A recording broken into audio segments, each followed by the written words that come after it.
évident aussi aujourd'hui, c'est que les sondages donnent une Anne Hidalgo très bas, peut-être même derrière quelqu'un comme Philippe Poutou. Est-ce que s'il n'y avait pas les sondages, Mmh. euh, vous pensez que Anne Hidalgo pourrait s'en sortir mieux? Est-ce que les sondages ont empiré le cas d'Anne Hidalgo? Moi, je pense que globalement, on est dans cette présidentielle, dans un contexte où les sondages ont joué un rôle, prépondérant, peut-être plus qu'auparavant, c'est pas nouveau, hein, évidemment.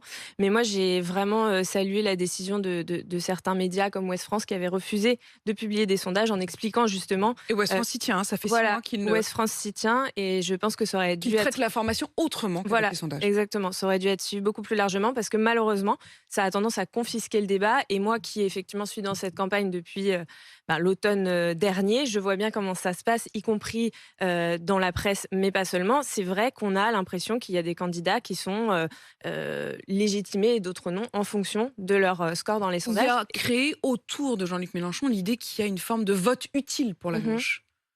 Bah, oui, alors c'est ça qui il s'appuie effectivement sur des sondages qui, par ailleurs, il a abondamment, contestés aussi, à un certain moment.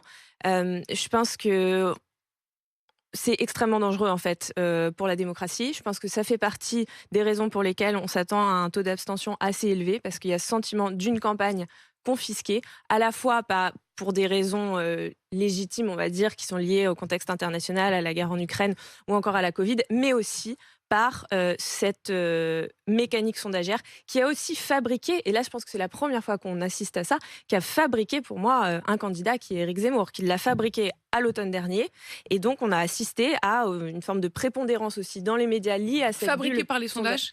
liée à cette bulle sondagère. Oui, pour moi, c'est une forme de fabrication, c'est-à-dire qu'il y a une rampe de lancement, très clairement sur CNews, donc on va Mmh. dire une rampe de lancement médiatique et puis ensuite, un suivi, de cette bulle sondagère qui a légitimé son omniprésence médiatique et vraiment l'automne dernier, à chaque plateau, c'était, Covid, Zemmour, Zemmour, Covid. Ça a été problématique pour tout le monde, c'est-à-dire la droite, évidemment avec Mais la à vos place yeux, qu'il a prise, mais c'est la gauche même aussi. grave pour la démocratie, quoi. Et pour la démocratie et pour la gauche, parce qu'en fait, ça a pris le pas sur, ça a pris du temps d'antenne très important, sur les problématiques d'autres problématiques qui sont moins traitées.